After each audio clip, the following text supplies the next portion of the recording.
really do believe we can get somewhere on those two. So when are you going to call the election? Thanks very much. When are you going to call And it? at that point, Chris Heaton-Harris, the Secretary of State, was whisked away by one of his communications team, one of the team from the press office. Gareth Gordon, our political correspondent, was in central Belfast for that press conference, has made it back round.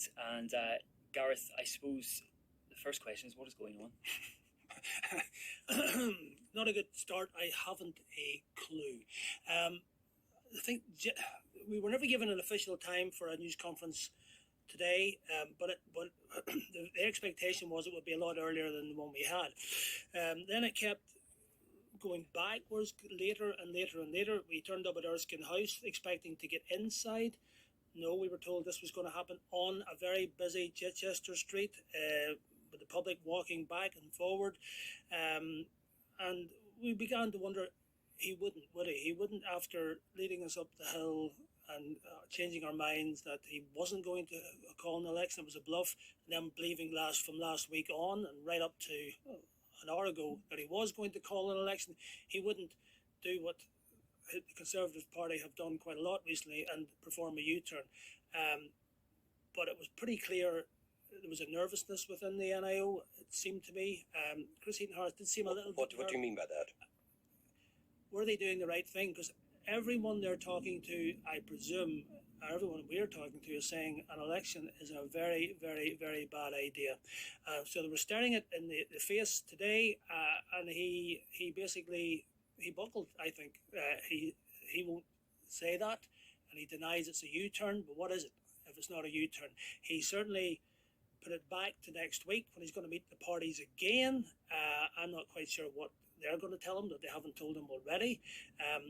But he's still adamant, as he has been. They do like dragging this one out, it would appear, that he is going to call an election, but none of us are certain anymore. And the other strange thing about the way this was choreographed today is that we were told he was going to make this announcement on a busy street where members of the public could be in easy earshot At 3:30. at 3:30 on a Friday afternoon, and yet we were not supposed to report this until 5 o'clock. So we are doing what we probably rarely ever do. We're breaking an embargo, a ban on reporting the news until, in this case, 5 o'clock.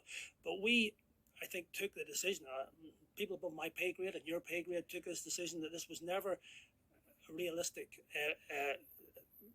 ask, that we would save this. I mean, It's in the George, interests whether or not we're going to the polls. Lillian from North Belfast, William from East Belfast could have walked past, heard Chris Heaton-Harris saying what he said today and tweeted it, and I would have to rely on them as a source of information, a source of news until 5 o'clock when I was allowed to report it. That was slightly ridiculous. And to add to the bizarre nature of this occasion, and we'll get into the mechanics of why he may be not calling an election later, if you like.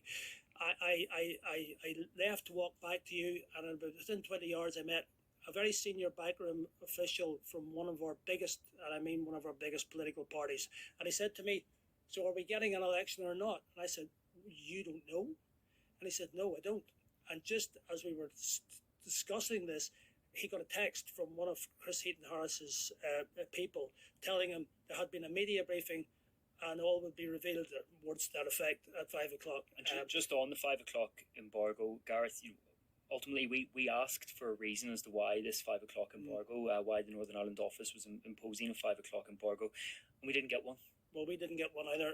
We just asked to observe a 5 o'clock embargo. I am aware that most people listening might not be incredibly familiar with this idea of embargoes, and why us breaking the embargo on this programme an hour early because of the public interest in it is relatively unusual. There's nothing necessarily untoward about embargoes. It is a way of organising the news more generally. Yeah, I have no idea why they wanted this news embargo. The people surely have a right to know. We've been carrying this story for weeks. We've been building it up today. This programme would have begun if we'd had observed this embargo, and I'm not saying we were right to break it or not. This programme would have begun, and for the first hour we would have had to dance around this, which I dare say it's a situation I have to be honest, I've never come across before. To be fair, I mean, let's kind of play that clip